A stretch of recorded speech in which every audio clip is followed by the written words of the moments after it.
Hi, and welcome to Election Night Live for the November 3rd, 2015 Garden City election. I'm Dan York. In just a little while, Susan McGraw will be with us. She is upstairs here at Garden City City Hall. The polls just closed at 8 o'clock, so we should start to have some numbers come in here very soon. But we'll talk to Susie and set the stage upstairs as people begin to gather upstairs to get the results from this election.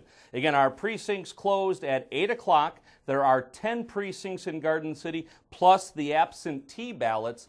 Those absentee ballots very often can carry an election, especially a local election like this. So it is very possible that this election was won or lost already before today's voting even took place, with the absentee ballots coming in from our many senior citizens in Garden City and older folks that would rather vote through the absentee ballot method. For today's show here on Election Night Live, all of the candidates, win or lose, have been invited to appear on this program.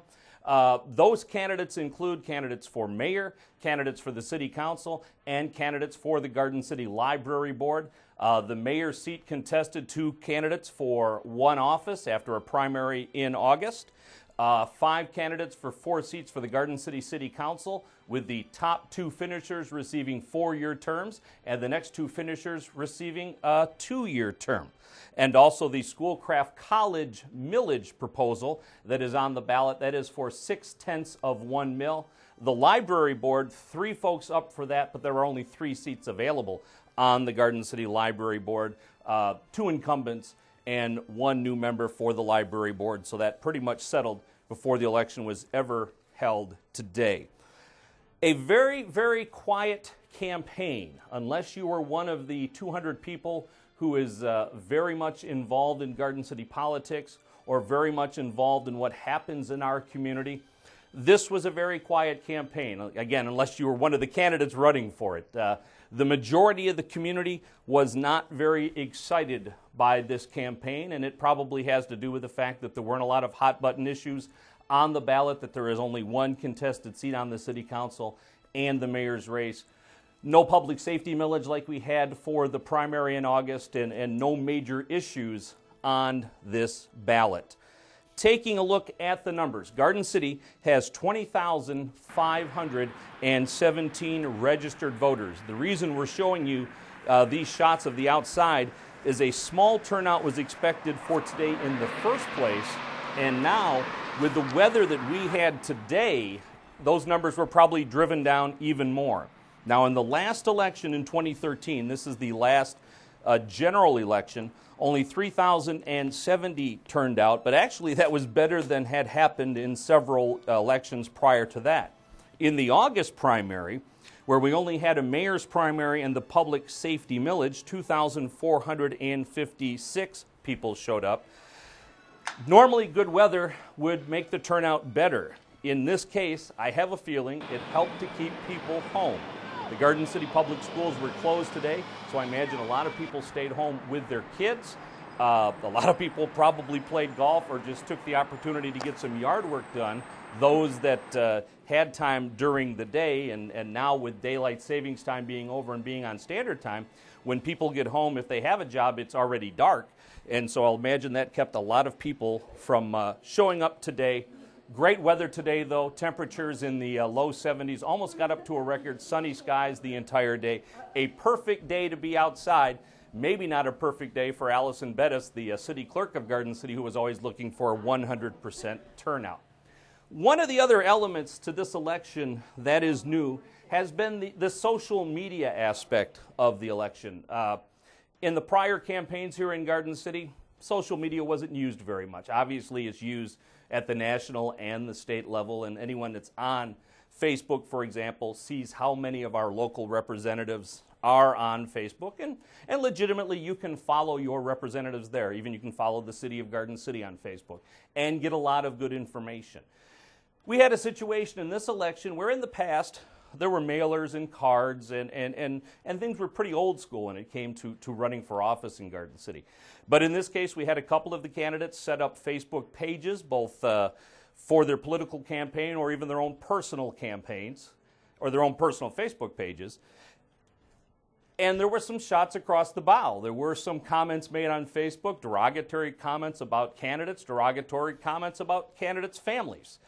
Probably not a good thing that it went this way, not only from the candidates, but the supporters of some of the candidates. But that is, I guess, the new reality when it comes to everything, and social media has entered that. You have a medium which is free, which is unfiltered, where people can say anything they want to say. And in a few instances during this campaign, they did that. They said whatever they wanted to say, whether maybe it was an inappropriate thing to say or not. Having said that, let's take a look at the ballot and see who you had to vote for and the positions that were available. On this election day, November 3rd, 2015, our candidates for mayor, this is for a 2-year term. Incumbent Randy Walker, he is in his 3rd term as mayor, and he is seeking his 4th term as mayor, running against challenger Dave Fetter, but in Fetter's case, a former city council person, served from 2011 to 2013, lost in the 2013 election, so he challenges Randy Walker in the mayor's race. In the council race, as we mentioned, there are only 5 candidates for 4 seats. Pat McCarge, Pat Squires, Jim Kerwin, Margot Arnosky, formerly Margot Sasierski, they are incumbents. The top 2 finishers receive 4-year terms. The next 2 finishers receive 2-year terms. Mark Jacobs, the only challenger here, he is very much involved in the Garden City Over 30 hockey, the GCYAA, the American Legion. So his first attempt at politics, running for office here in Garden City. As I mentioned, the top 2 folks get 4-year terms. Ironically, the mayor's term is only a 2-year term. So fairly interesting that the mayor actually does not get as good a deal as the top 2 finishers in the city council race. Jaylee Lynch and Pam King did not have to run in this election because they received 4-year terms at the last election in 2013. We mentioned that library board election. Again, 3 candidates, Andrew McMeacham and Paul Warhane, both incumbents from the last election. As you may recall, the library board, a new addition to the city after the millage passed, the operational millage for the Garden City Library, and one of the conditions of that operating millage is that there would be a library board. These are 6-year terms. The last election in 2013, they were staggered terms. So these folks receive a 6-year term, and everyone receives a 6-year term going forward. 3 seats open for the library board this year. And finally, that Schoolcraft millage proposal. Now, this was for 6/10 of 1 mil, and it is expected to raise $8 million overall. So the numbers you see here tonight will be for Garden City only. So that $8 million figure is for the entire area that Schoolcraft represents. That includes Livonia, that includes Garden City. Of course, Garden City has a building here in town, the former Radcliffe Junior High School, that is one of the satellite buildings for Schoolcraft College. So their millage proposal on the ballot tonight. Again, if this were to pass in all of the communities, and it only has to pass, the overall number has to be in the positive, then that would raise about $8 million for Schoolcraft and for their Operation Millage. So, as we said, upstairs right now is Susan McGraw, and she has been with us year after year after year on Election Night Live and also on the broadcast of the Garden City Santaland Parade. And Susie, it looks like some folks are starting to gather, but it's still not a huge crowd this year.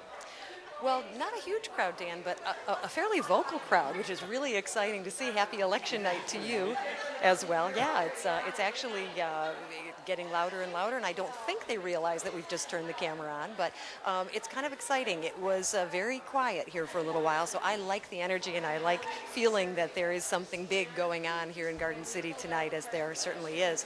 We're going to be talking, as you said, to several people that are involved in some capacity here, whether being voted for or not needing to be voted for this time around, but I'm excited to get into that. But I think most importantly is the fact that the election voting part has subsided.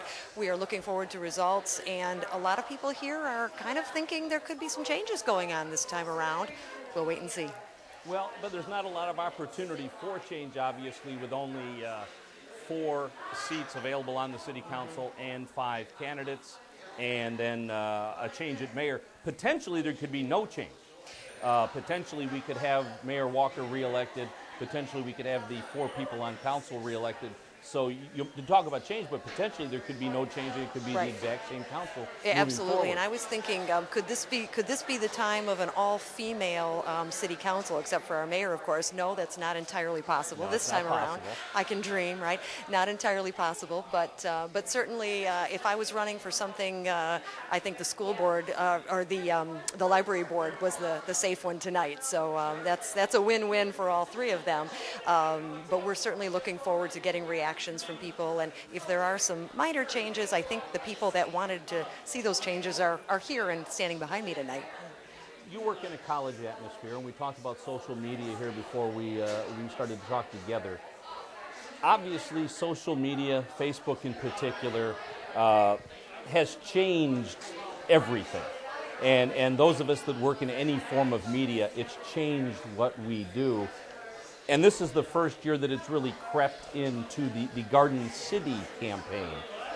Everybody kept things kind of old school up to this, and there's been a little bit of use of Facebook, but really not much. But there's been a lot more use of Facebook here this year, and I imagine you find that in what you do for a living, that there's a lot, it just has permeated everything. Yeah, well, no doubt about it. Certainly we've seen it in our national elections for a number of years now. You can't get away from it. I've tried. It doesn't seem to work. But ultimately, it's a risky business when you start posting things and sort of feeling that freedom that it's going out into the universe, or maybe just staying in your living room or your bedroom or wherever you're doing the typing. But is it a positive? Is it a negative? I guess it depends on whose hands are typing on that keyboard. Certainly we've seen a little backlash or outpouring of some not so good vibes with the Facebook stuff this time around. But again, I guess it depends on who you ask, and certainly the medium is there, it is available, it's certainly not going away. So it's just a matter of how we're going to continue to sort of mold it and help it work, at least hopefully in some positive way, for the cause of the American spirit, so to say. All right, so I'm looking at the shot upstairs that Jason Merrill has of you. So I assume the crowd is gathered there because the doors are closed and folks can't get back into the area where the counting's being done, right? Yes, that's right. They're still shouting for precincts, so I think that Precinct 2 was just sort of shouted about a minute ago, Precinct 8 not too long ago too, so I think certainly they're still tabulating. I don't know that all the precincts are officially here. Certainly they're all closed, but are all the final numbers here yet?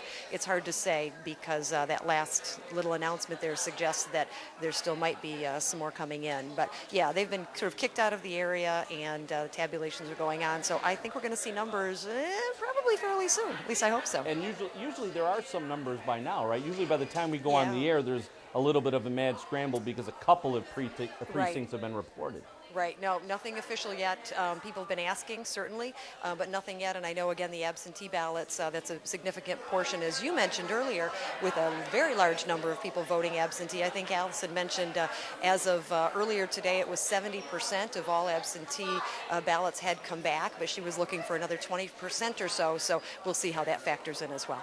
Yeah, and I didn't see that number, but I know it was just under 2,000 yes. of absentee ballots that went out. Or actually, I shouldn't say just under 2,000, but it was between 1,000 and 2,000. I don't remember what the exact number was. Yes, exactly. Now, you and I have done this since the 80s, and they've gone through different voting systems throughout that time, and the one we're on now is one that was mandated by the state several years ago, so everybody in the state is on the same voting system. But we literally have people coming in with secured bags or boxes or packages or backpacks that literally have the numbers in those bags, right? Yes, people are literally walking in with little brown bags filled with something, although I think our I think our police chief had a little brown bag, but I think there was a dog in it, Yeah. to be honest. Yeah. And so that one doesn't count. So I vote for him. He was a very cute little puppy. But yeah, so that's not what you're talking about, I'm sure. But yeah, when somebody comes in, it's almost like a little suitcase kind of a thing, and that's where all the stuff is. And I know in terms of circumstances related to voting, I'm at Precinct 7. Shout out to the great guys at Precinct 7. And I know one of the gals said that there was a little machine issue earlier in the day in terms of not reading, when we push in the final ballot after we use it to vote. But she said it was simple and quick, and that was really the only thing that they had dealt with. So it seems like, other than maybe a little minor issue here and there, smooth sailing so far. So that's a good thing. All right, Susie, we'll come back to you in just a little while. We've asked the members of the library board to stop by and visit with you. We've asked Pam King and Jay Lee Lynch to stop by and visit with you because they are folks that are not up for re-election this term. So hopefully they'll show up sometime quickly up there. And also, usually you manage to speak with Allison Bettis, our city clerk. So hopefully you'll have a chance to talk with her. Sounds good. Thank you. All right, Susan McGraw upstairs here at Garden City City Hall, as she has been again, I think since the 80s we've been doing this together, and along with the Garden City Santaland Parade. By the way, coming up on November 28th, live right here on GCTV, so make sure you check that out.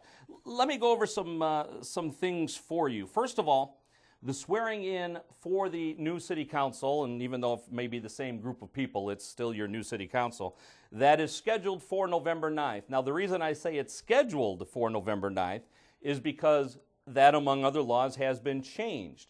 Now it's up to the Wayne County Board of Canvassers to certify our election.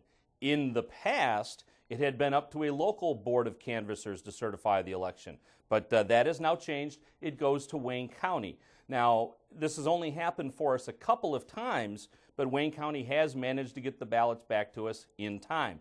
So we are assuming, and I said ballots, but get the certification of the election back to us, we are assuming that by November 9th, that will have been done and our city council can be sworn in.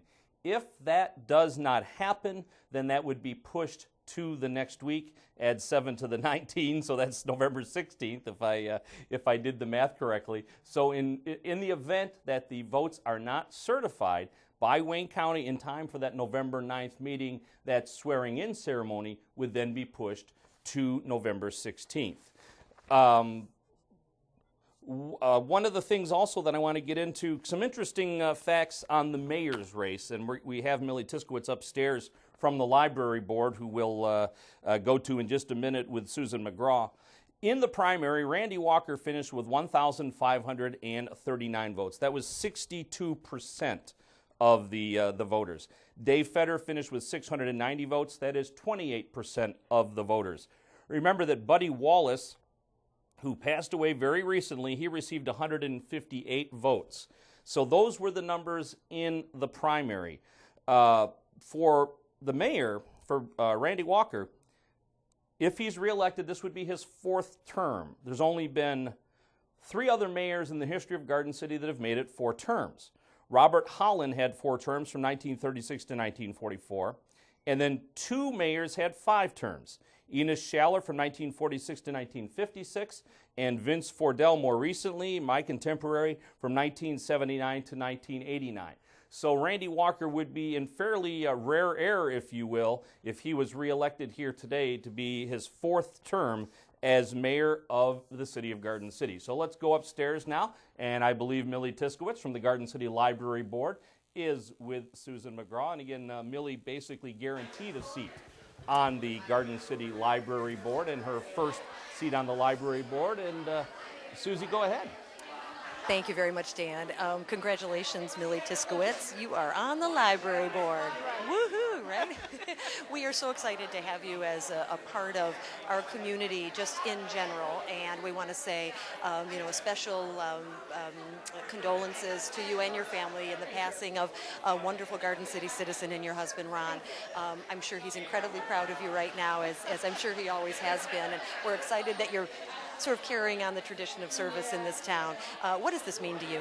Pardon? What does this mean to you? Well, I've always been a reader and enjoy the library, and I'm anxious to see the new library be built and glad that I can be part of the fundraising process for that purpose, and to encourage people to use the library and take advantage of the many services and programs that the library has offered for kids and adults too. So, and to encourage people to come, we have a book club that meets on the third Thursday of the month. Encourage people to come and join that if they like to read and discuss books. So, you know, it's just all around being there to help promote the library. You know, books are still here as a testament to the need for a library board, right? Because we have a library and we still need it, even though we were talking earlier about social media and technology and all that kind of stuff. There just is nothing like holding a physical book in your hands, and as a member of the board, you get the opportunity, as you indicated, to help promote seeing more of that, particularly in our young people. What do you think the move and the new library is going to do to help really ramp things up as we, you know, sort of approach this new season of enjoying a library in our town? Well, I think the new library will be an enhancement for a lot of people. It'll offer a lot of facilities and advancement in technology and of course in books. And we do have an e-reader program also that we offer through the library. There people can go and sign up and get e-books if they prefer. To me, a good old-fashioned book is the best. And I know in speaking to a lot of the people here in town, they're very excited about the new library, where the library is going to be. It's going to be wonderful for me because it's right around the corner from my house. But I think it'll be a great asset to the city. And tell me, the other members of the library board, the three that are still there in their staggered terms, and then the three new ones, including you, how do you feel about the makeup? You must know these people at least a little bit at this point, probably fairly well. How do you think you're going to work together cohesively as a group? Well, I think we have been working together for the past few months. It's a age group. We have young, we have older, middle, you know, so I think they all kind of work together, and so far I'm encouraged by the whole group. Great. Well, we are encouraged that you have stepped up to participate in this way. We're excited about seeing things move forward with the library. Congratulations on your six-year term with the library board, Millie. Pleasure. Thank you. Well, there you go, the first of our three library board winners, and we'll be talking to some more of them in just a little bit too, but she's excited, as she should be, and we as a community as well. We're getting a new library, and we've got three new board members. Yeah, and they have a lot of work to do to get that new library constructed. They purchased property next to the old Berger School property, and so they've got quite a bit of work ahead of them, both in fundraising and just in making this whole thing materialize. But that's quite an ambitious project for them. It is, and you know, with Millie really being the brand new member of the board, we've got 5 people that have worked together, at least in some capacity. So I think she has sort of not only a unique perspective, but a unique opportunity to have a different voice other than what's been going on. And certainly, if there are going to be multiple perspectives looked at, now is the time, as some, I'm sure, very important decisions relative to how this whole rollout process of the building and, you know, the organization and so on is going to be. So she's here at a really, really good time, and I know she'll do great things. So I saw we thinned the herd a little bit because we handed out some paychecks, but still no results, huh? Still no results. All right, very good. Thank you very much, Susan McGraw. All right, so we are at, actually I don't even know what time we're at, about 10 minutes to 9, and normally, to be perfectly honest with you, we would have had results by now, so a little slower today.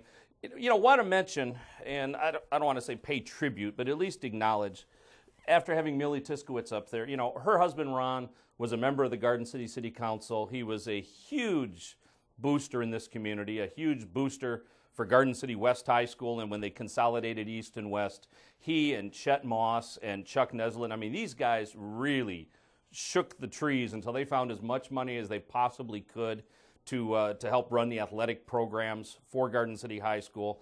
And I'll tell you what, those were three guys, and Chuck Neslin is still with us, but those were three guys that, I mean, they really knew how to get it done, and they were not afraid of a lot of work to get it done, and they also weren't afraid to reach in your pockets until they found all the money that they needed to fund these programs for these kids, and that's one of those Garden City things.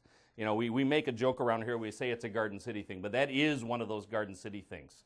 That we have some of the greatest youth sports programs and some of the most dedicated people in the world. And one of those was Buddy Wallace. And Buddy Wallace passed away here just within the last couple of weeks, and that was a kind of a sudden thing. And again, Buddy, if you watch the city council meetings, and again, I have no, I understand that the city government and the city council meetings and the things that go on here, although we think it's the most important thing in the world, there are really just hundreds of people that pay attention to it and hundreds of people that acknowledge it and that it's important to. And man, oh man, was it important to Buddy Wallace. And Buddy would come to these meetings, and sometimes he would just be mad as hell at what was going on. But Buddy was a great guy, and he said the only reason he ran for mayor in the primary was he thought the mayor should never go unchallenged. Buddy had run against Randy Walker in the past. He put his name in the ring when he thought that the mayor would be unchallenged again. But Buddy Wallace, again, a big member of this community, a huge member of the GCYA, a huge booster at Garden City High School, and just one of those guys that made the sports programs here so great. And along with former Mayor Jim Plakis and former Mayor Vince Fordell, we have had a lot of folks pass away here in the last couple of years, or the last couple of months rather, that have major institutional knowledge. And you cannot overestimate how important that is to have all of those people and all of their knowledge available to the community. So our community is a little worse over the last year with the loss of Buddy Wallace, with the loss of Jim Plakis, with the loss of Vince Fordell, and the loss of Ron Tiskowitz. Let's go upstairs now to Susan McGraw, and a member of our Garden City Library Board, and it looks to me like that's Paul Warhane upstairs.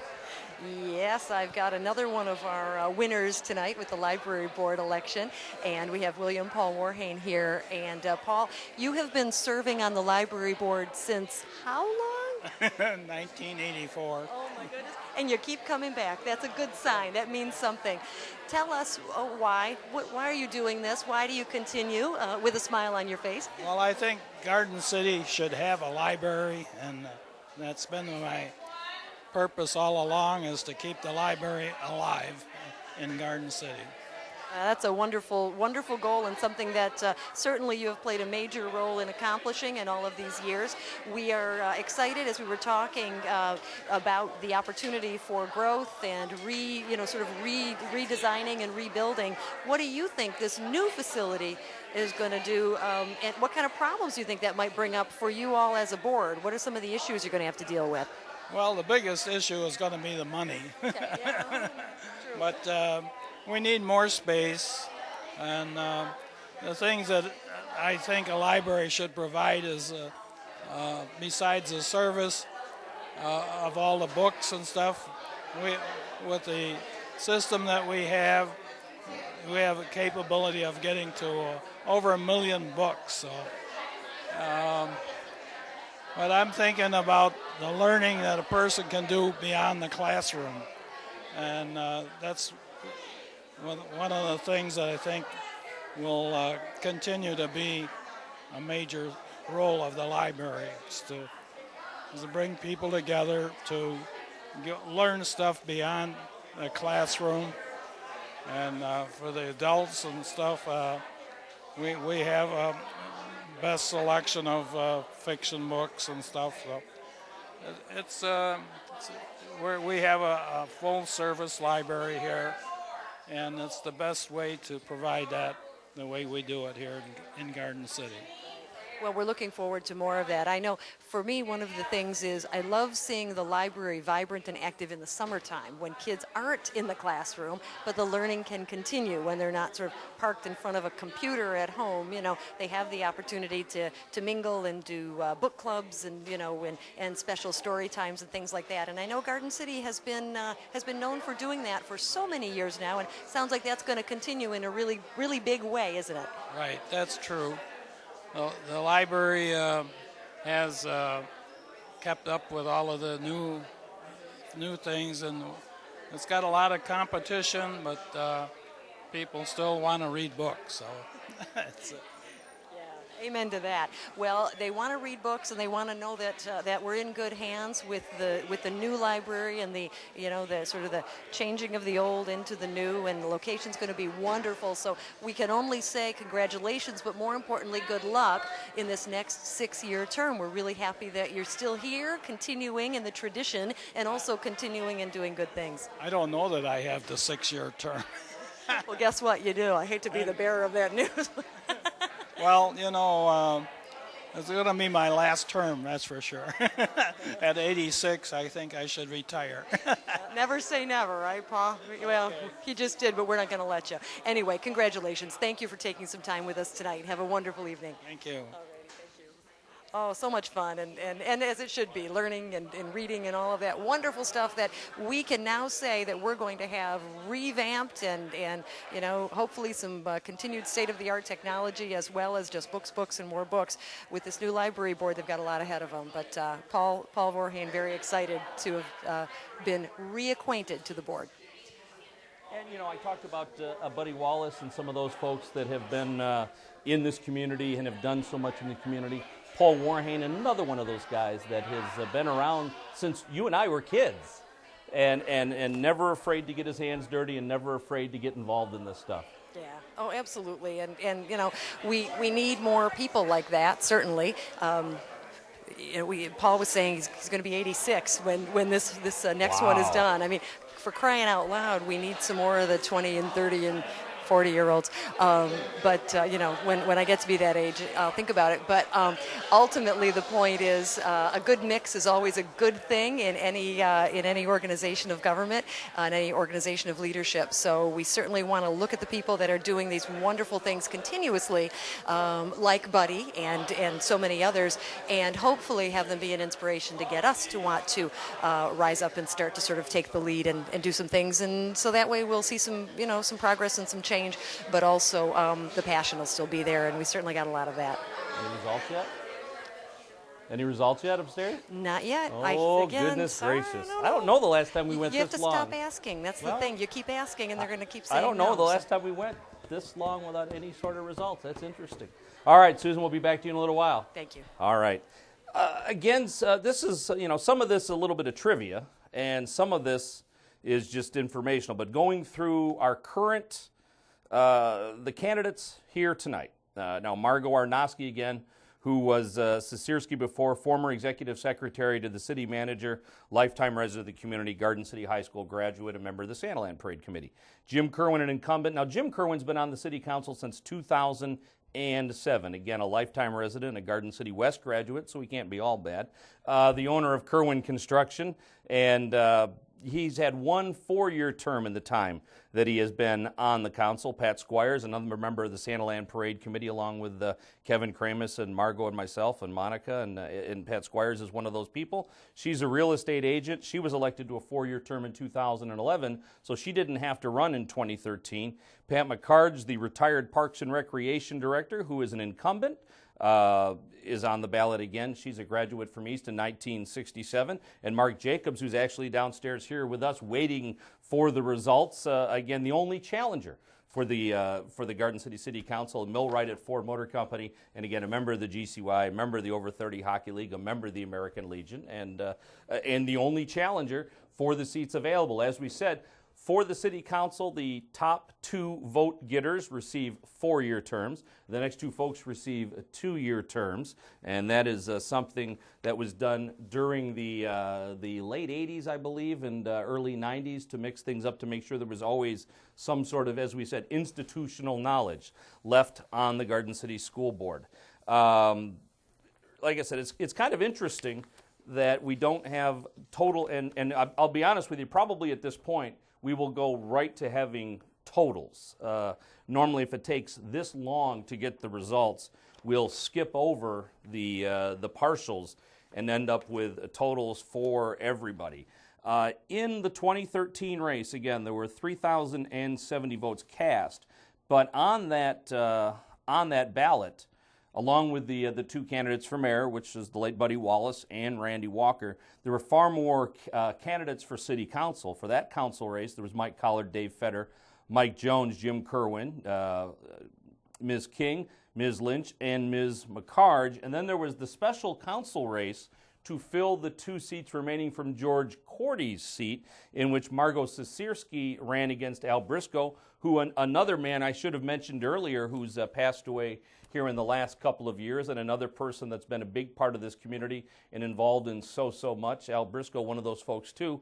He lost to Margot Arnosky, and ironically, Margot Arnosky, who was Sisirski at the time, finished with 1,790 votes. That was actually the most votes of anyone at that time, but because she was running specifically for the 2-year seat, she only received a 2-year term.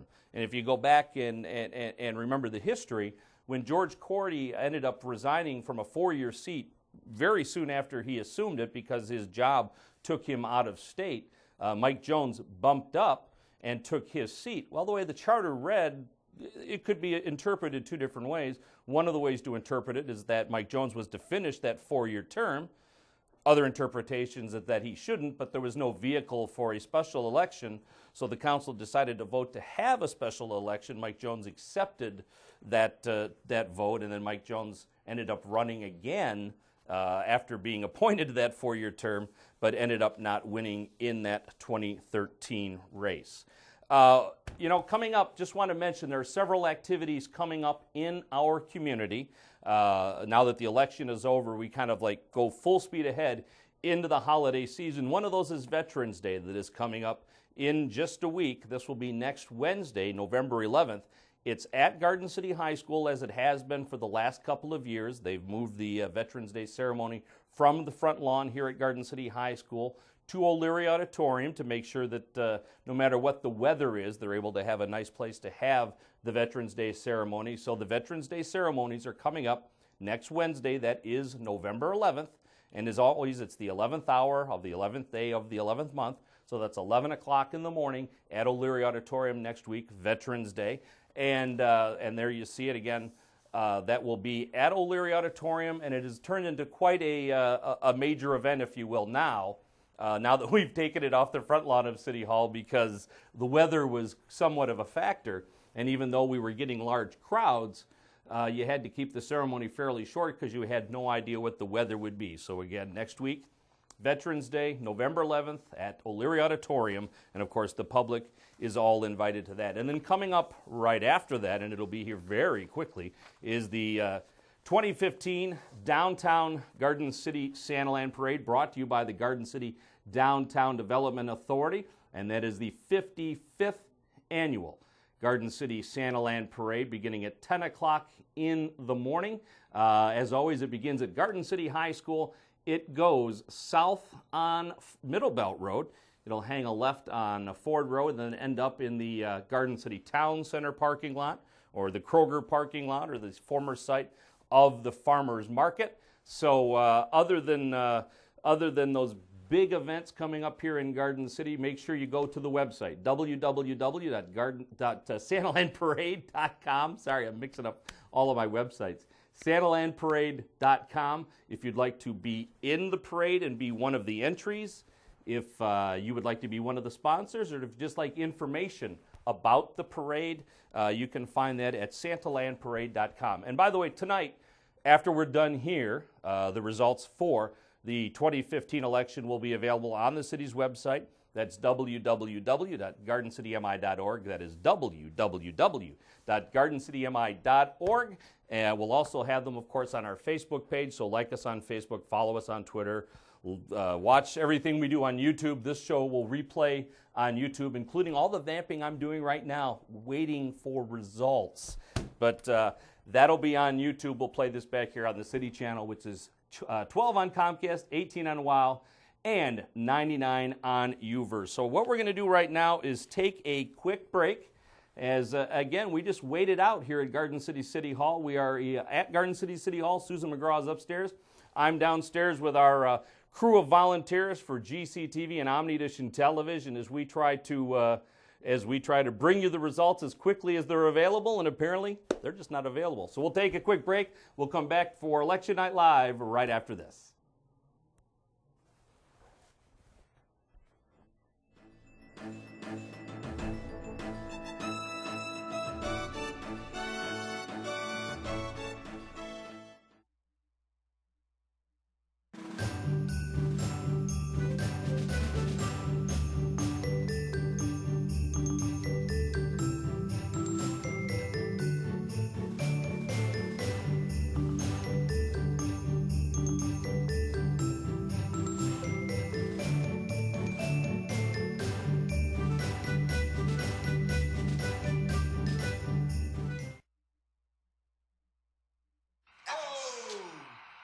Checking your fantasy league? Nah, just my 401k statement. Nice. Where'd you find the money for that? I just been saving a little every month. I can't seem to save anything. Well, what about all this? What about the money you're spending? What money? It's gone before I can get my hands on it. I got a pizza for a Todd. Hey, can somebody spot me? When it comes to financial stability, don't get left behind. It's 547. Get tools and tips for saving at feedthepig.org.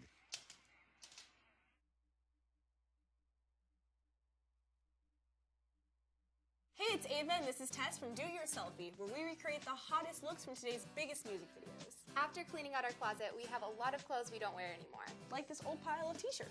It's not garbage, it's actually a new rug. And to make it, all you need to do is cut, tie, and glue. Cut the t-shirt into strips. Tie the strips into knots. And glue the knots to the bath mat. I love it. Give your garbage another life. And recycle.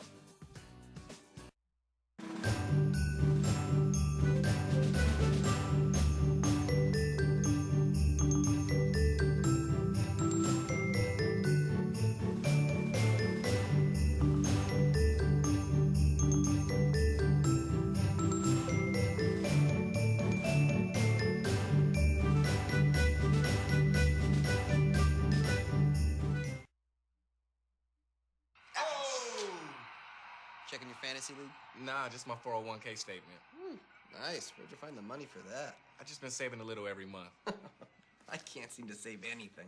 Well, what about all this? What about the money you're spending? What money? It's gone before I can get my hands on it. I got a pizza for a Todd. Hey, can somebody spot me? When it comes to financial stability, don't get left behind. It's 547. Get tools and tips for saving at feedthepig.org.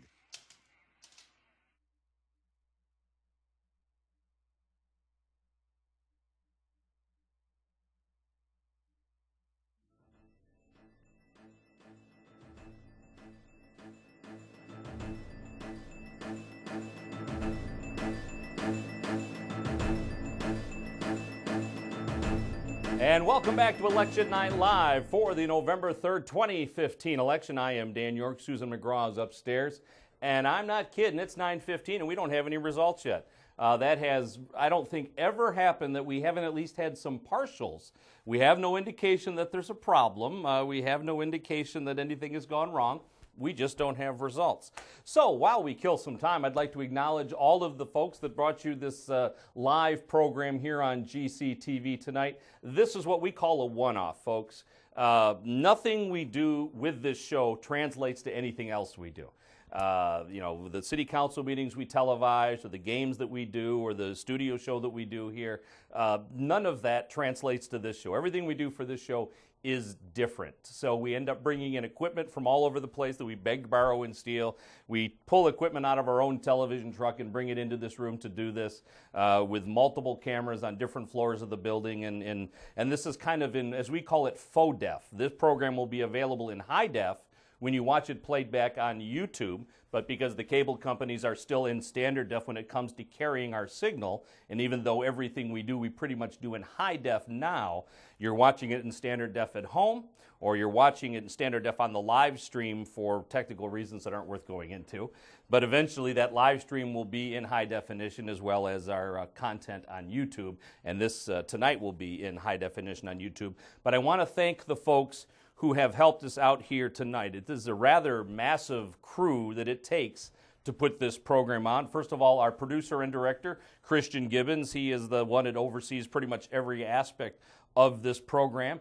Zach King, who was working on the graphics, who is handling a lot of the technical issues and the technical setup for this program. Our thanks to him. Jason Merrow, who has been here, I believe, the longest of anybody here except Kevin Kramus, who's our stage manager tonight. He's upstairs with Susan McGraw, along with Colton Henderson, who's a newer member to the GCTV volunteer group, so our thanks to him. In the other room also, in our control room, are Jake Mahan and Noah Pigot. Is it Pigot? Pigot, yes. I always want to call it Peugeot, but it's Noah Pigot. Jake is a high school student, along with Colton, who's a high school student, and Zach King, who is a high school student. We want to thank all of them, and Evan Chapman, who has been around here now for 4 or 5 years, who sometimes you see on our broadcast, who is helping us here running the cameras in our studio here tonight. And again, my thanks to Susan McGraw, who has been doing programming with me since the middle 80s, when McLean Hunter first turned on cable television in Garden City. That was the only cable company. It was McLean Hunter. It was a Canadian company, and they did a lot of local programming. They had a TV3 is what it was called, a local origination channel. There were many of these access channels that we have now. The city had one, the hospital had one, Schoolcraft College had one, the schools had one, and they had a public access channel. And Susan and I did the parade with them. We did election night coverage. We did all kinds of stuff. And Susie, who has lived in Garden City her entire life, who is now in charge of the television and radio program at Henry Ford College, our thanks to her for being here. And Kevin Kramus, who has been around. I guess Kevin was probably in the 8th or 9th grade when I met him, and we have been doing stuff together ever since. He helped me create Omnidition Television, and he has been around forever. He is helping stage manage here tonight, and I'm sure he's trying to rattle some results loose from Allison Bettis upstairs. So my thanks to Kevin for everything that he has done with us too. I'll tell you what, guys, I didn't tell you we were going to do this, but why don't we re-rack it if it's possible? Let's take a look at what's on the ballot again, because to be honest with you, we've got nothing else to talk to you about.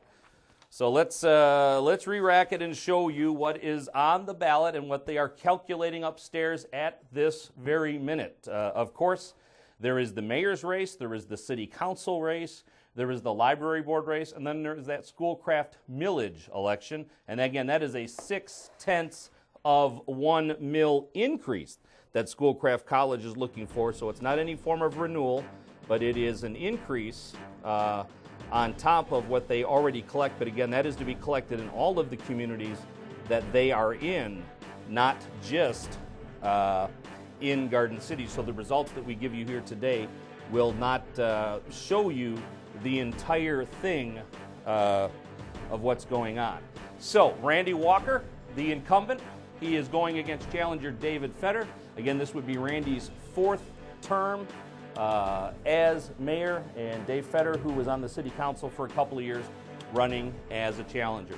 For the council seats, again, we have stressed that the top 2 people receive 4-year terms, which means they wouldn't have to run in the next election, and then the next 2 would receive 2-year terms. Our incumbents are McCard, Squires, Kerwin, and Arnosky, and our challenger is Mark Jacobs. And again, that's only 1 challenger. The rest are running as incumbents. And then for the library board, as we have now started to get results here, so I guess I can tell everybody in the other room they might want to come and get a copy of this. Andrew McMeacham and Paul Warhane, who are our incumbents, along with Millie Tiskowitz, who is a newcomer to the library board. But again, 3 people running for 3 seats. So they're all assured a spot on the Garden City Library Board. And again, those are 6-year terms. And finally, that Schoolcraft College millage proposal. This is a 0.6 of 1 mil increase that would raise about $8 million in the first year, and that is for 10 years. So that is for a period of 10 years. So as they build graphics and put things together, we literally will just look at the piece of paper that I was handed and try to sort through things. So rather than keep everybody in suspense, we will move along with things. According to this, with 100% of the votes in, so all of the precincts have been counted, total votes cast 3,099. 3,099. Randy Walker retains his seat as mayor of Garden City with 1,915 votes. That's 1,915 votes. David Fetter, the challenger, with 1,103. So Randy Walker with 63% of the vote, Dave Fetter with 36% of the vote, and according to this, there were 16 write-ins. For City Council, bear with me, these are in no order as far as the sheet that I have. Our Mayor Pro Tem receiving the 4-year term is Pat Squires. She receives 2,034 votes. Next up, with 991 is Jim Kerwin. So Jim Kerwin receives a 4-year seat. With 1,870 is Pat McCarge. And Pat McCarge receives a 2-year term. And our final folks, Mark Jacobs, the challenger, is a winner with 1,749. 1,749. So Mark Jacobs has made the Garden City City Council, and Margot Arnosky, who had the highest vote total in the last election, finishes 5th at 1,627. So Margot Arnosky finishes out of the money, but between the top vote getter in Pat Squires and the 5th vote getter, there is a separation of only about 400. So that shows you just how close this race was, with Squires receiving 21% of the vote, McCarge receiving, Squires receiving 21% of the vote, Kerwin receiving 21% of the vote, McCarge receiving 20% of the vote, Mark Jacobs getting 18% of the vote, and Margot Arnosky finishing with 17% of the vote. So one new face on the Garden City City Council, and that will be Mark Jacobs. But again, as we reported, Randy Walker with 1,915 votes, that's 1,915 votes, is returning as mayor of the city of Garden City. And these are academic because, again, there were 3 candidates for 3 seats. But it looks like Millie Tiskowitz with 1,986 votes for the library board, Andrew McMeechan with 1,805, and Paul Warhane with 1,684. So there are your ballot winners, if you will. And there you see the library board right now. So again, it's Millie Tiskowitz finishing first with 1,986, Andrew McMeechan second with 1,805, and Paul Warhane with 1,684. So 1, 2, 3 there for the library board. And by the way, the Schoolcraft millage proposal that is, again, this is only shows you the Garden City numbers. 1,720 vote no, 1,283 vote yes. So in Garden City, the Schoolcraft millage proposal is defeated, 57% to 42%, approximately. Sorry, guys, that was a mouthful. So if do we have everything to re-rack and start again, gentlemen? All right, let's start from the top with graphical support now. In the mayor's race, Randy Walker finishes with 1,915 votes, defeating challenger Dave Fetter 1,103. Again, that's 63% to 36%. On the council side, your new mayor pro tem is Pat Squires, followed by Jim Kerwin. Whoops. All right, just to correct those numbers on the screen are incorrect. Pat Squires has 2,034. And Jim Kerwin won 1,991.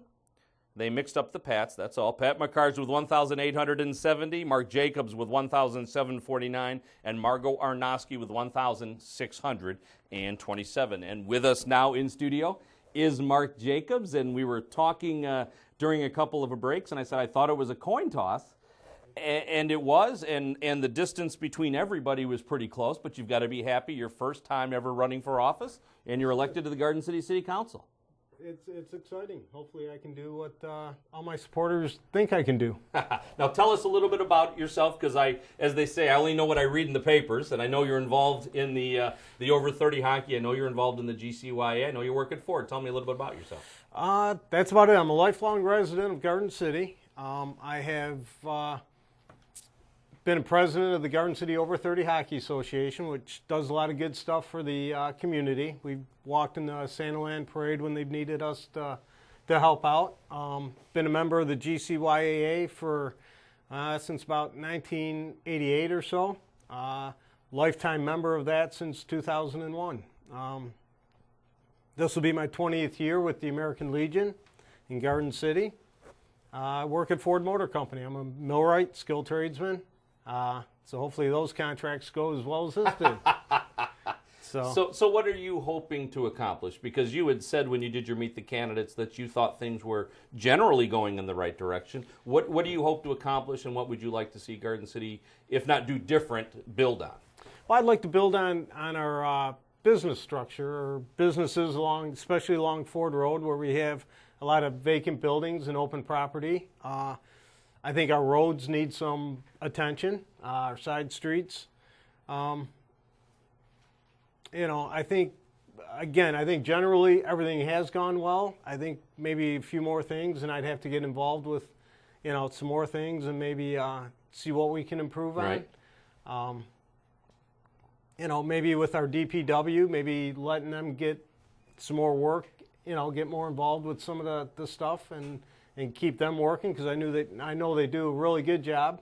So I'd love to see them get more work and keep busy. I was glad the police and fire millage passed.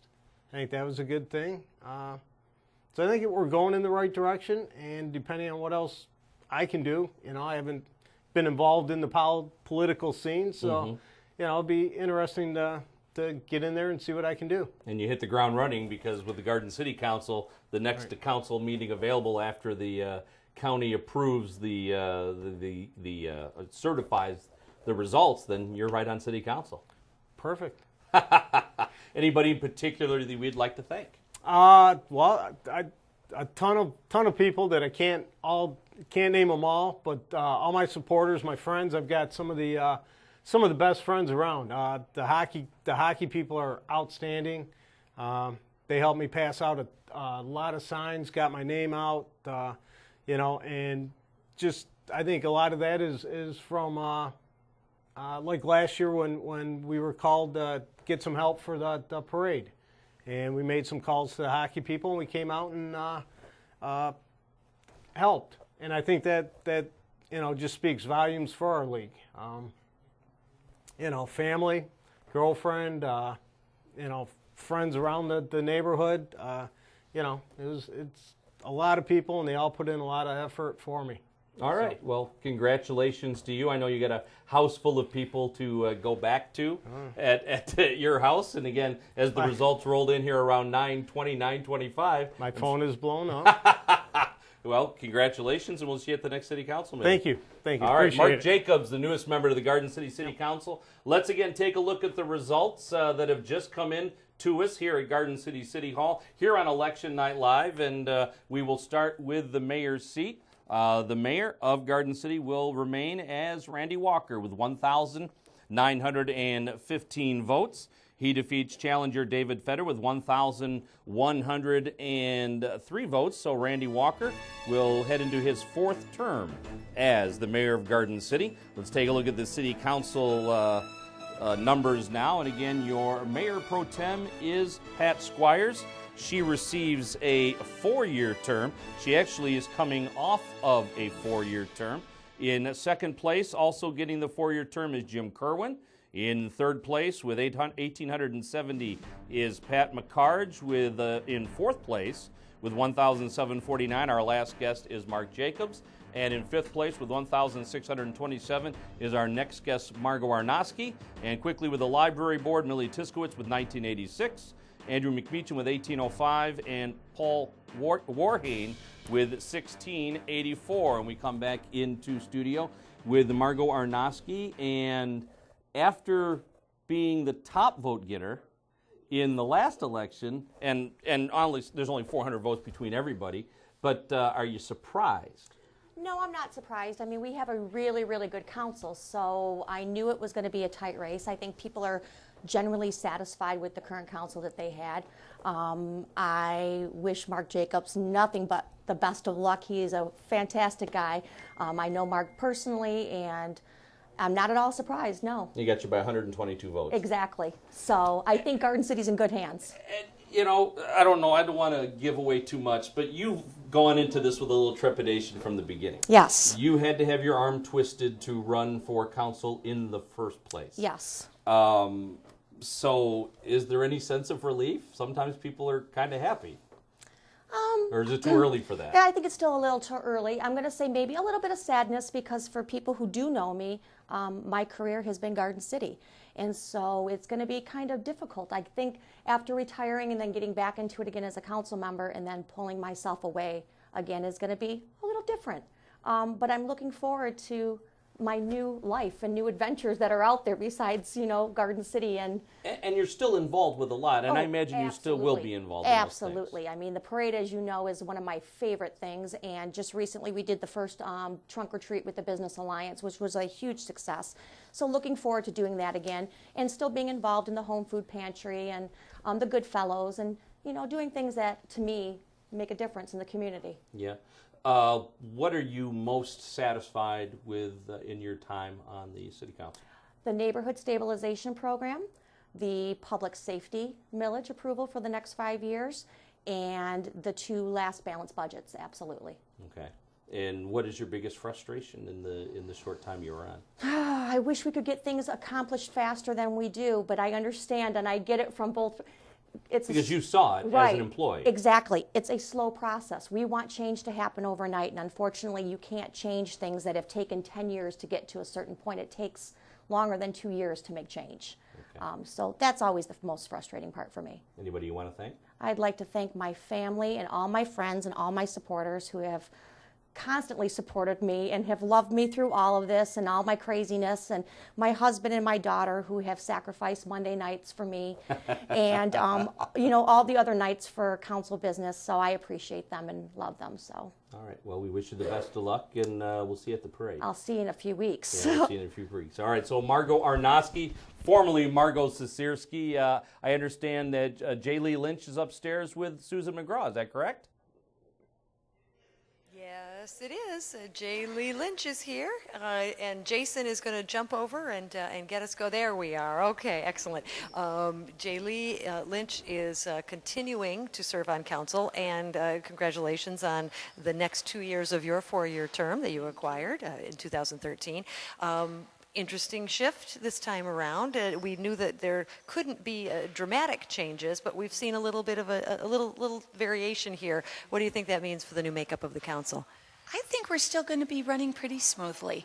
I think that council knows what the goals are. We've run on hard times as far as money, so we had to make certain priority shifts. And I think that we have a list, and we're looking at it every year. And I think that our new council member, Mark Jacobs, will look at the same list and he'll give his perspective. But all in all, there's not a lot we can do, so we're going to pick the best things for the city of Garden City. Absolutely. And, you know, running on difficult challenges, you've been physically running on a difficult challenge, and that's your knee, my dear. I've seen you sort of hobbling around. When are you having that thing fixed? I mean, you're just going to switch it out, right? A week and a half. I have my surgery scheduled, so I'll come back bionic lady. I hope so. You're already the bionic lady, for crying out loud. But In terms of the mayoral race, numbers a little bit closer than some people were expecting. What's your take on that? It's all about getting people out to vote because there's so many people. I mean, look at the total numbers, over 3,000 votes. We have more voters in Garden City than that. So it's a matter of knocking on the doors and getting people committed to go out and vote. And Mr. Fetter did a good job of getting people out. The mayor did a good job of getting people out. So then it's just a matter of tallying the votes.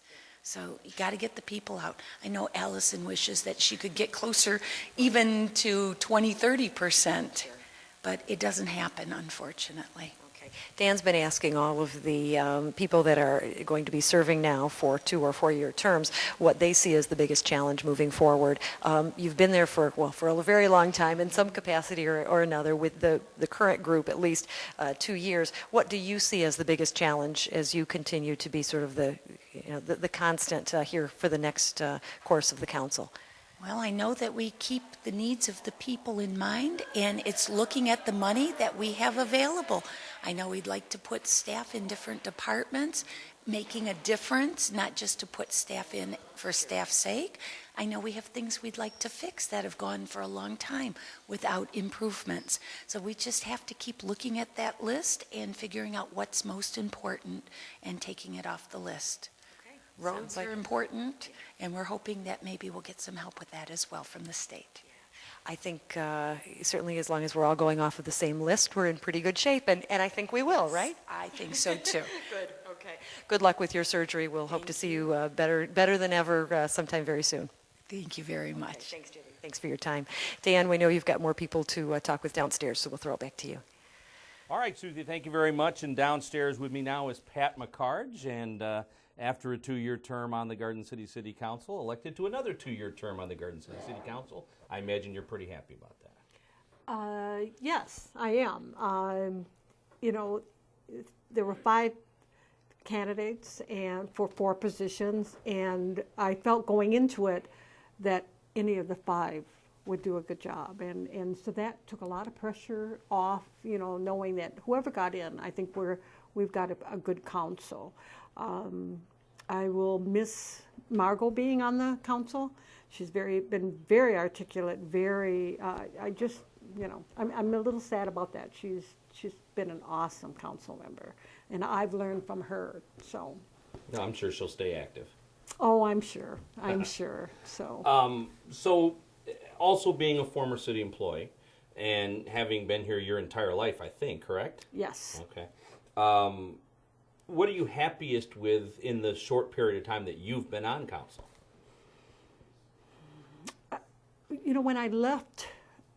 When I retired from the city, financially, we were in such dire straits, and we had to make so many cutbacks.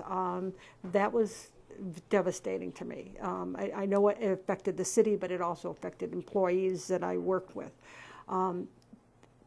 Then there was a gap of a couple years, and I got onto council, and I have seen our financial stability, getting stronger.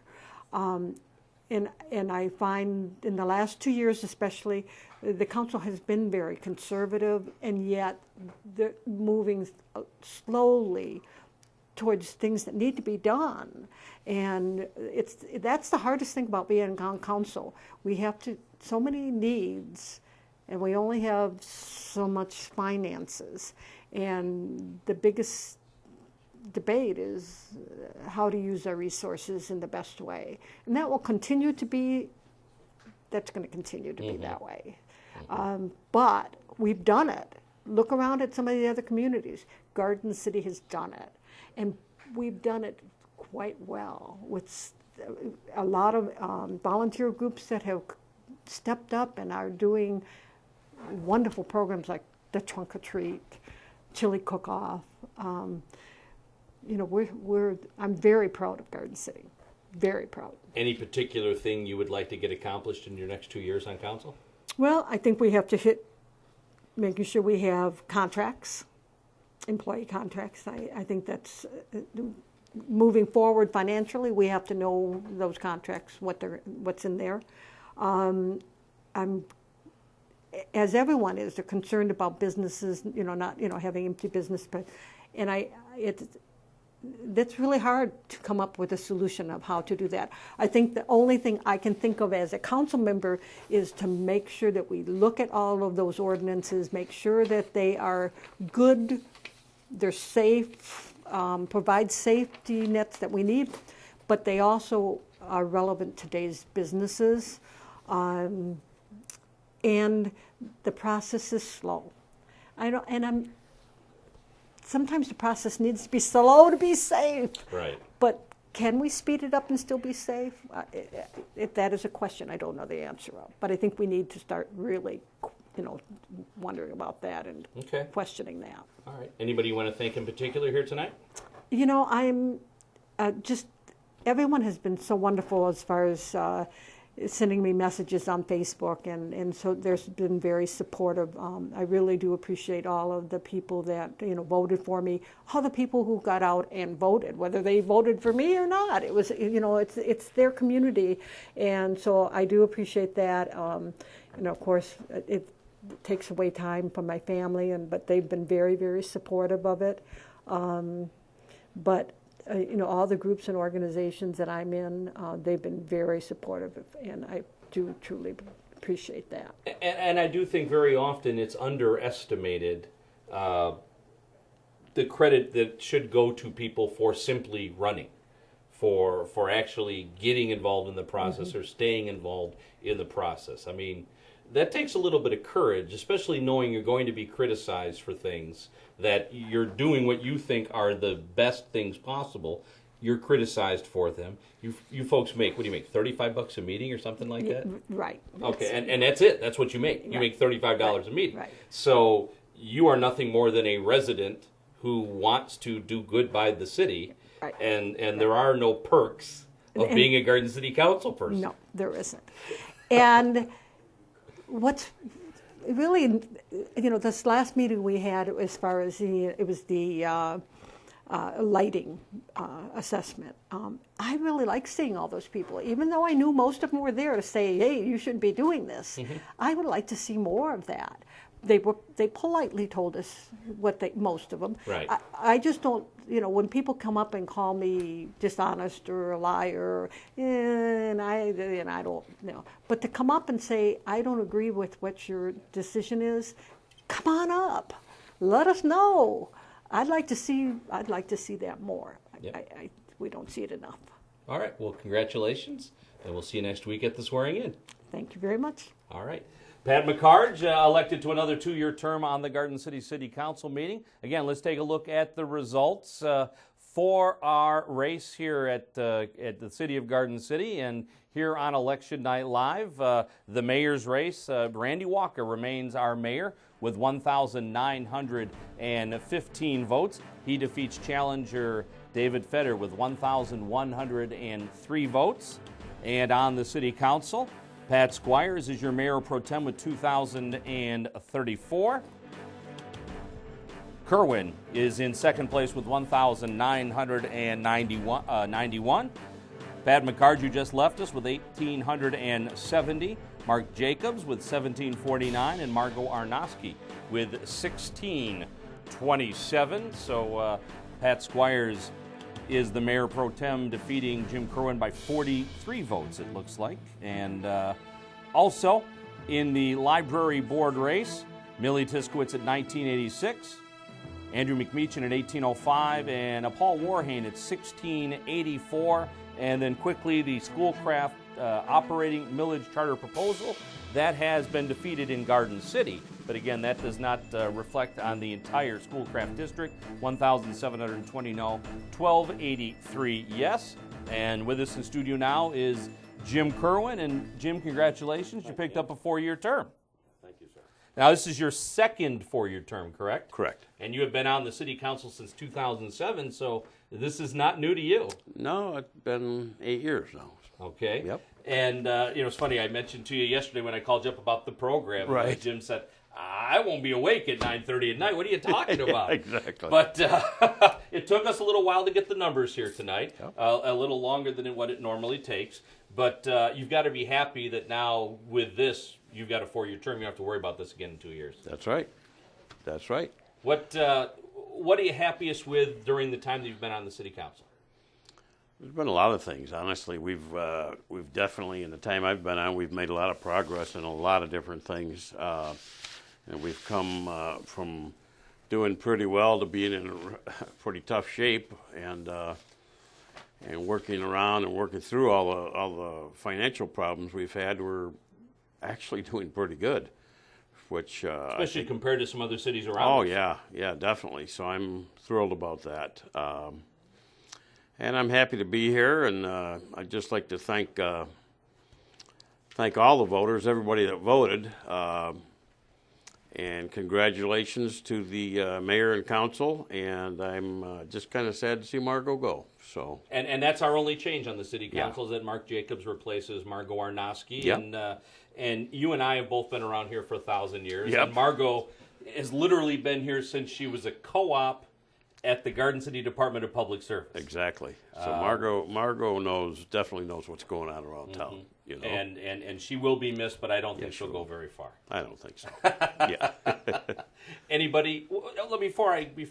What's your biggest frustration with being on city council? I mean, I've been asking this to everybody pretty much, but I mean, what is it that just you wish you could change, or you don't like the way it works out? Well, to be honest with you, I think the worst thing is trying, especially if you know something has to be done, and trying to get it done. It's not like you and I having a cup of coffee and then we're going to go do whatever it is. It takes a while, no matter what it is, because you've got so many different, not just in-house departments and whatever, but we have so many different things that involve legal things, a lot the public never knows about. But why can't you do this, or why can't you do that, or why can't you get this house torn down, even though we know it has to come down? Good example is right over on Pierce, just west of Vinoy. We just tore a house down a couple weeks ago, and they've been waiting probably a couple years, but because there was a mortgage involved and the federal government was involved, and finally the court told the city manager, if it's not done by this date, go ahead and do what you have to do, and we did it. So, but like I say, it takes a while to get a lot of things done. Yeah, and again, you've been around Garden City forever, and it's a lifetime. Yeah. And that's not necessarily just a government thing. Sometimes it takes a long time to get anything done here in Garden City. That's true. But well, what do you want to get accomplished in your next 4 years? Do you have one particular pet project or one thing you'd like to see happen? No, I don't have any specific goal. Although we need a lot of road repair, I can tell you that, and facility repair on our. This building for one. Well, this building and our DPS, it's in sad shape. Mm-hmm. So we're going to have to definitely put quite a bit of money into that. And like I say, the roads, because no matter where you go, you hear about the roads. Yeah. And we drive them, so we know it, you know. But and I think we're going to be coming a long way in the next couple of years on that. But we have 100 miles of roads, so we can't do them all at one time. Right. But we are definitely putting a dent in it, so that'll be great. And even as things stabilize, as far as the economy, because of the restrictions on the taxes going up, we just won't come back fast enough. No, it's going to take a while. But we can only do what we can do. Right. And I'm sure this council will be a good council, and we'll do what we have to do. Anybody in particular you want to thank? Oh, geez, my family, friends, and just everybody that voted. Yeah. I mean, no matter who you voted for, thank you for voting. That's one of your rights, and you should take advantage of it. So, all right. Pretty much thanks for coming by, and thanks for staying up so late. Thank you, Dan. Have a good night. All right. Thank you, Jim sir. Kerwin, 4-year term on the Garden City Council. Let's go upstairs now where Susan McGraw is there with Allison Bettis, the city clerk treasurer here at Garden City, and she had a big couple of days here, Susie. No doubt about it. Poor Allison's got to be exhausted and not necessarily thrilled with the turnout either. So unfortunately, we're going to have to hear that sort of sad story. The good news is we have some excited people continuing to want to do good things for this community. But let's talk about those numbers, Allison. It seems like this is the first time in a long time that we didn't have election results trickling through that we could sort of update and so on. Was that a purposeful decision this time around, or just kind of the way it worked out? No, actually, it's a little bit of the way it worked out, and also the city computers, which aren't the computers that we use to calculate election results, weren't working as well as I had hoped. So we just used the election equipment for the results, and that's better just all at once. Okay, no, it makes perfect sense. In terms of the results themselves, and I'm talking about numbers of people that actually came out to vote, would you talk a little bit about percentages in physical person as well as absentee ballots this time around? Sure. The absentee ballots were about the same as they usually are, just about 40% of the vote total. We had about 3,000 plus voters that came out, and we certainly want to commend those voters for making sure they got out and got their voices heard.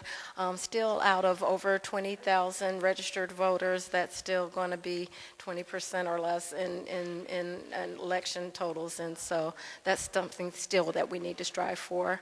We want a full electorate, but kudos to those people who made sure they got out and got their voices heard and exercised their democratic right. If you ask 20 people, you'll have 20 different answers probably to this question, but I'm curious to your answer to this question. What is it that's stopping people from voting? Is it perhaps in this election maybe happy with the status quo, don't need to go out and make any changes, or is that sort of an excuse? What do you think? I don't know. It's hard for me to be objective because I'm so passionate about the fact that people should vote. I was looking at a quote by Franklin Roosevelt that said, Americans, and this was at the height of World War II, and he was saying Americans will never have their right to vote taken away from them. The only thing that can take away from Americans' right to vote are Americans themselves, and that's certainly true.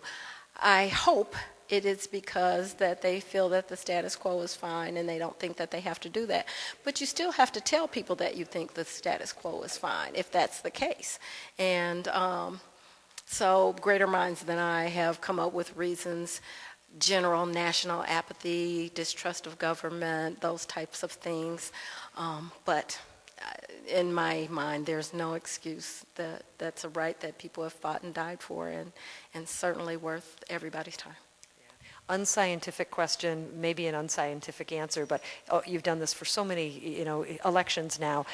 Is there a tie-in, do you think, between weather, good or bad, and numbers at the poll? Is there? Can you estimate that? Yeah, I don't know what the estimate would be, but certainly there's been proven statistics that say that when it's raining and when it's cold or windy or something's problem with the weather, that reduces the voter turnout significantly.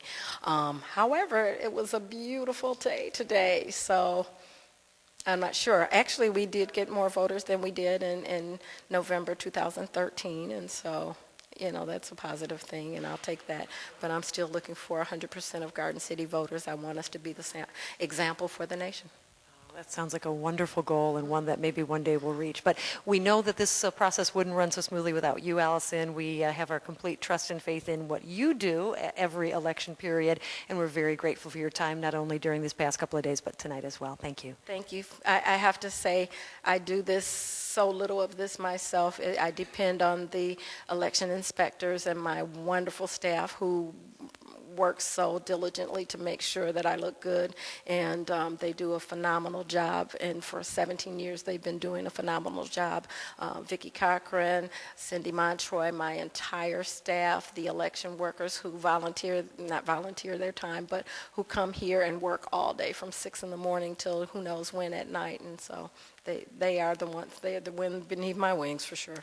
And you do look good, by the way. You always look good, but you're looking really good tonight, so I know you're ready to go home and crash. But thanks again for your time this evening. Thank you very much, Susie. It's good to see you as always. Certainly. Pleasure. Thank you. Allison Bettis, some interesting responses there relative to the weather and how that plays a factor, as well as keeping with the status quo of the people we have in office at this time. I guess there's no absolute one reason why numbers tend to be so low. She speculated quite a bit, but we can only keep encouraging our citizens to continue to get out and vote, and whether it's to make a difference or keep things the way they are, it doesn't really matter. Let that voice be heard, and it's the only way to do it. So that's what we know right now, Dan. It's not only quiet, but just about empty up here at this time. I know you've got another person to talk to down there. All right, and yes, we do, Susie. Before we get to Pat Squires, our new mayor pro tem, let's take one, not last look at the numbers, let's take one more look at the numbers as we have them. All of the precincts are in. As a matter of fact, as we said, all of our results came in at one time rather than in pieces, so everything came in as totals. As you see, Randy Walker returns as the mayor of the city of Garden City with 1,915 votes. David Fetter, the challenger, with 1,103. For the council people, our mayor pro tem is Pat Squires with 2,034 votes. Jim Kerwin comes in second with 1,991, so they both receive 4-year terms. Pat McCarge with 1,870. Mark Jacobs, the challenger, with 1,749, so his first time out. Mark Jacobs ends up on the Garden City City Council. And Margot Arnosky with 1,627, so she finished off the mark by 122 votes. Again, that library board vote real quick, and again, there were no challenge seats here, but Tiskowitz with 1986, McMeechin with 1805, and Warhane with 1684, and then the Schoolcraft millage vote. Again, we stress these are Garden City numbers only. The Schoolcraft millage increase does not pass in Garden City, 1,720 to 1,283 for yes, but again, Livonia, other communities weighing in on that ballot proposal, so we'll have to wait and see what comes out in the next day or so to see whether or not the Schoolcraft millage passes. And in studio now is Pat Squires, who receives her second consecutive 4-year term. Is that correct? Yes, it is. Yes, it is. Wow. You're pretty thrilled, huh? I am. I just want to thank everybody that supported me, all the voters that came out to vote today, and I'm just shocked. Just shocked. Obviously, this is a busy time for you because of certain things that you are involved with. Right. Some of the same that I'm involved with, but the Santaland Parade, the Mayor's UPC, the American Legion Riders, and the Auxiliary, who are very, very busy at Christmas time. Right. So all of this put together, and add on top of that running for City Council, this has to have been a very busy period of time for you. It has been. It has been. And I do have to thank my husband for being a very patient man. You know, I've had many things to do, many places to go, meetings to go to, and still have more to go. But he's been very patient. Well, he's a little active himself, so it's not Yes, like he's right. just sitting at home on the couch, right? Exactly. So you were a relative newcomer to this 4 years ago. Right. What were the surprises to you in your first 4 years on council? Well, actually, my first 2 years was kind of rough. I wasn't used to people disagreeing so much, but it finally calmed down, and it's a lot of responsibility that I take very seriously, and I'm happy to be a part of that, to be able to make these decisions. You know, as I said before, it affects my family as well as all the residents in the city here. Right. So, right. What's your biggest disappointment in the first 4 years? Not having enough money to do things that we need to get done, you know, and it's been, I think, just about everybody's disappointment. But a lot of heavy decisions were made, and I see us coming back little by little, and I'm very happy about that. All right. What are you most proud of in the first 4 years? Oh gosh, there's several things. Being able to finally get a few things like new police cars, the fire engine with the help of the grant from the firefighters, the neighborhood stabilization program that we just passed. I am very excited about that. And Okay. And what are you hoping to do in the next 4 years? Do you have a one pet project or any target thing that you would like to do in the next 4 years? we'll see what we can do about getting money for roads, because our roads are so bad, and continually work on that stabilization program. All right. Because we have a great city here, and it's going to get better. And I'm You positive. thank your husband and your family. Anybody else you want to thank? Oh gosh, just all my supporters, just everyone, my entire family. I know I had grandkids that took time and went out and voted today, so I'm very proud of that fact, along with my kids. Pretty nice day to go outside and work at the polls. Oh yes, it was gorgeous outside, gorgeous. And I do have to say a happy birthday to my husband. Today is his birthday. Was that today? Okay. It's today. So. All right. Well, happy birthday to Bob. Well, Thank thank you you. very much, and good luck. Okay, thank you. And we'll see you next week at the swearing in. Okay, sounds great. Thanks, All right. Dan. Pat Squire is the Mayor Pro Tem of the Garden City Council. Let's take a second to last look at the results for our 2015 November 3rd Garden City general election. Randy Walker will continue as mayor of Garden City his fourth term at 1,915 votes, defeating challenger Dave Fetter, 1,103 votes. On the council side, Pat Squires, who you just saw, is our mayor pro tem at 2,034. Jim Kerwin picks up a four-year term at 1,991. Pat McCarge, 1,870, and Mark Jacobs, the challenger, 1,749, are members of the Garden City Council, and Margot Arnosky knocked off the Garden City Council with 1,627 votes. And quickly, the library board, Millie Tiskowitz with 1,986. Andrew McMeechan with 1805, and Paul Warhane with 1684, and the Schoolcraft Millage proposal defeated in Garden City, but again, those are Garden City only results. So we come back to studio now, and Randy Walker, who will be the four-term mayor of the city of Garden City. Congratulations. Thank you, Dan. Appreciate it. So you tend to be the lightning rod at city council meetings when it comes to any personal attacks from the audience, or as we talked about earlier, some of these social media attacks. And obviously, the mayor gets, what, $100 a meeting or something like that, or not even that? Yeah, $4,000 a year. Okay, $4,000 a year. So this is not your job. No. You work for Ford Motor Company. Correct. What's the motivation to keep doing this when the attacks become so personal? Because I don't want to turn the city over to the ones that want to run it. And I thank Garden City today for having faith in me and keeping me in this office. The naysayers, they keep trying to get in and they don't make it. They didn't show up for their interview. I mean, where are they at? Didn't see him today at the polls. Didn't see him at the chili cook-off. Haven't seen him at the meeting. But they want to run for mayor. Where's he at? So I love Garden City. That's why I'm here. I've lived here for 57 years. And we have a good council. We have a great city. We have great volunteers. And there's more work to be done. Garden City's on the comeback. Our property values are starting to creep up. Good things are starting to happen. And, I'm just glad to be part of it. Very good. I don't know if you know this or not. I did some research the other day. So there have only been 3 other mayors who have had 4 terms as mayor, and there have only been 2 other mayors, and of those 3, only 2 of those have ever had 5 terms. So you are in some pretty rarefied air with a 4th term as mayor of Garden City. Very humbling, and like I said, I really appreciate the city of Garden City to give me this opportunity. Okay. I really do.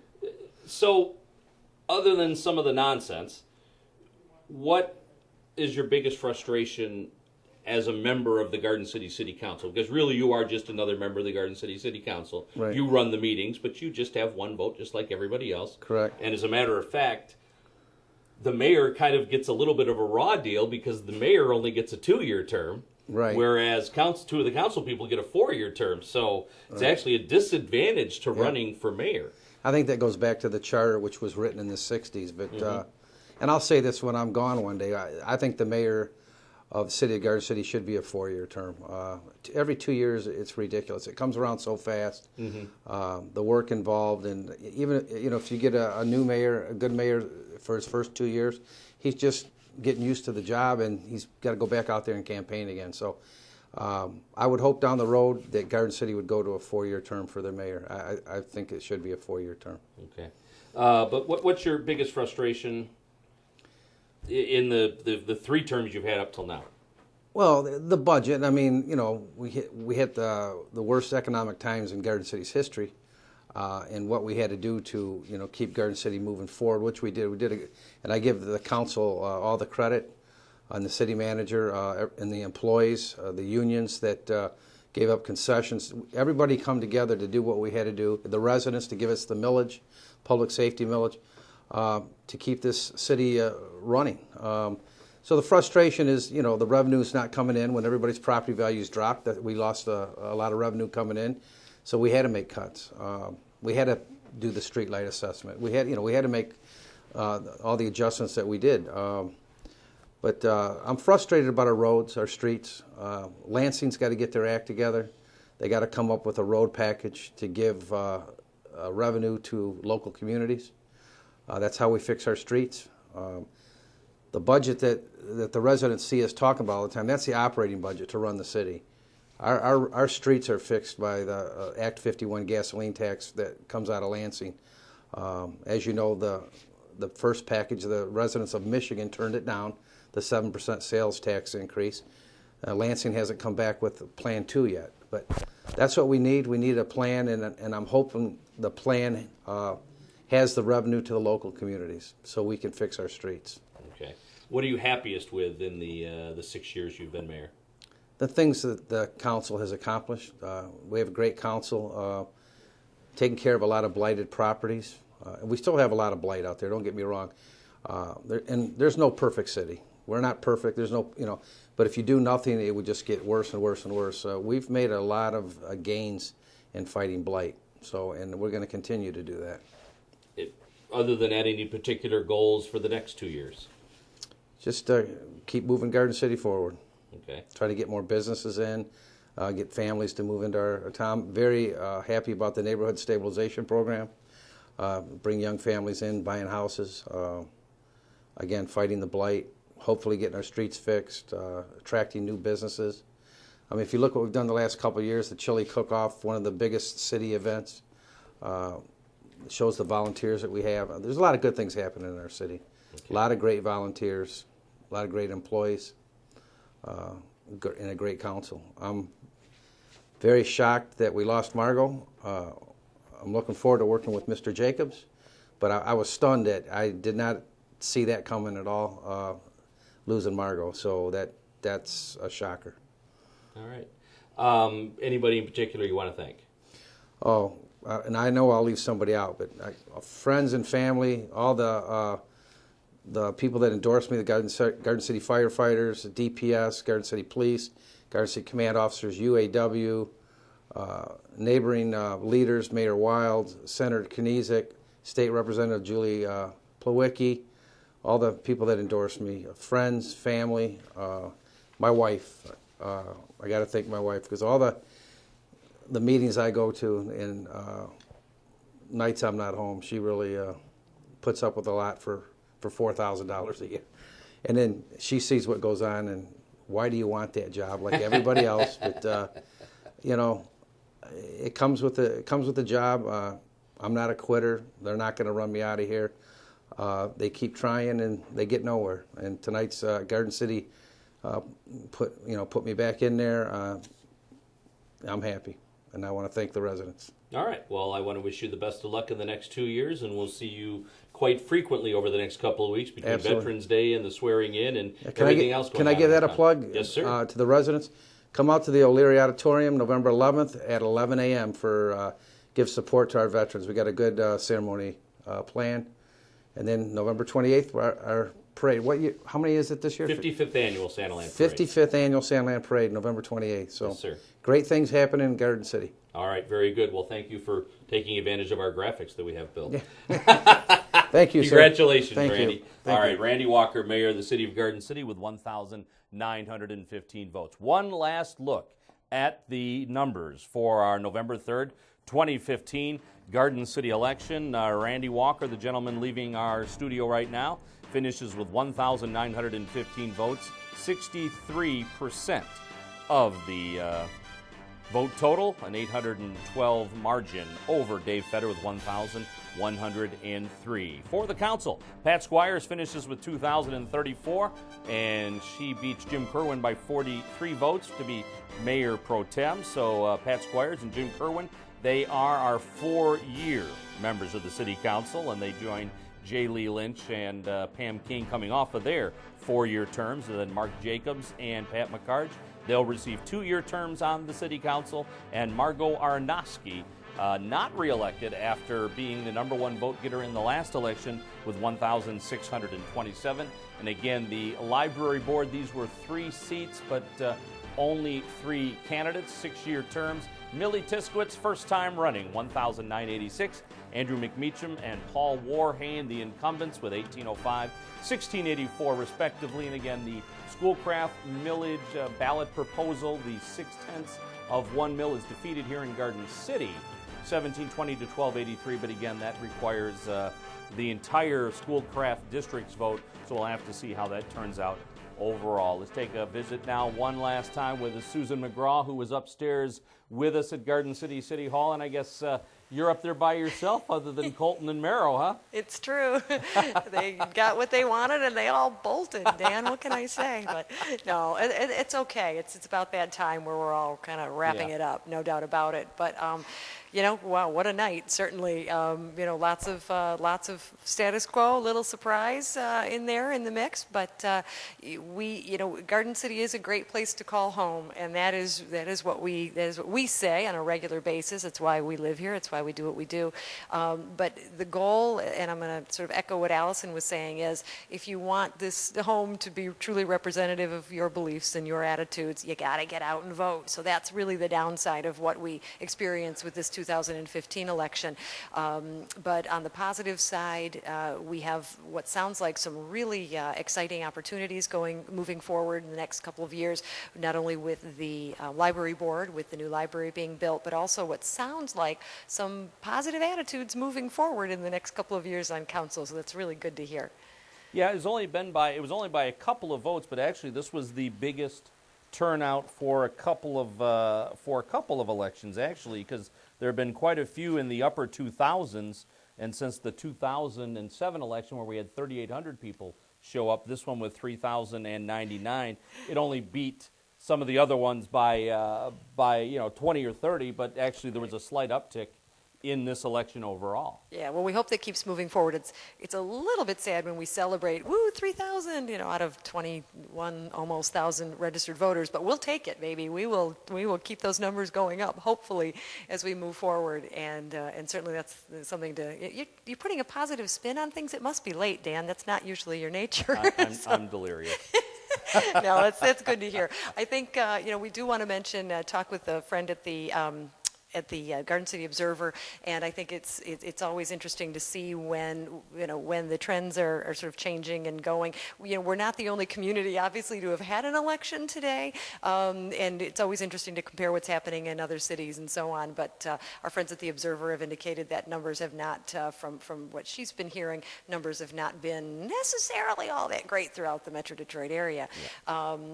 We want to say, since I mentioned the Observer, Sue Rosick retiring, as well as Sue Mason. 30 years for Sue Mason, so we're sorry to see her go here in our community. But we just want to keep hopefully spreading good news about what is going on in our community, and I think we've got some pretty good stuff moving forward. All right. Well, Susie, I want to, as always, thank you for giving up your first Tuesday in November to spend the night with us. We greatly appreciate your insight and your ability to to flag those people down upstairs. I like hiding down here in the safety of my bunker, so I appreciate you being upstairs and dealing with all the chaos, and as always, we'll see you at the parade. Absolutely. I thrive on it, and I cannot wait to see you at the 55th Annual Parade, Dan. It's no place I'd rather be. All right, Susie, thanks very much. Thanks. All right, that's Susan McGraw, and that will wrap things up for Election Night Live for 2015. Again, only one change. Mark Jacobs, a new member of the Garden City City Council. He defeats Margot Arnosky. The mayor, Randy Walker, he continues with his seat, and the rest of the council remains status quo. Again, real quick, want to thank everybody who worked on this broadcast. Again, this is not a easy broadcast by any means, and it requires a lot of people. It has a lot of moving parts. Our thanks to our producer-director, Christian Gibbons. He put most of this together and worked very hard at it,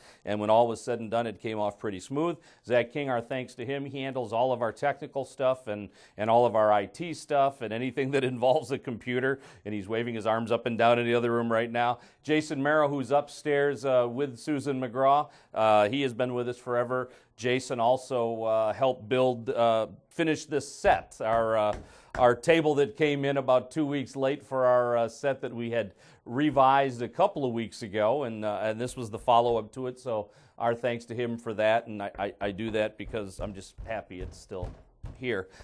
Jake Mahan, one of the Garden City High School students who is in the control room, our thanks to him. Evan Chapman, who has been with us for a while, our thanks to him. Noah Piggott, who is in the other room, who is a University of Michigan Dearborn intern, who's with us. Colton Henderson upstairs. And, of course, Kevin Kramus, who has been stage managing with me and doing all kinds of stuff with me since the 80s. My thanks to him for his efforts here tonight. He manages all of the candidates as they come up and down the stairs, make sure he gets us the numbers, and we thank him for that. So that is going to wrap it up from Garden City City Hall and Election Night Live. We thank you all for voting. We wish more of you had, but we encourage you to stay involved and make sure you follow the City Council meetings right here on GCTV. They're always live on TV. They're live on our stream, and they're played back on cable and on YouTube, so there's no excuse for not knowing what's going on in your community. We definitely make an effort to get it out there to you. So for everybody here at GCTV, I'm Dan York. Thanks very much for watching Election Night Live. We'll see you at the parade. Good night, everybody.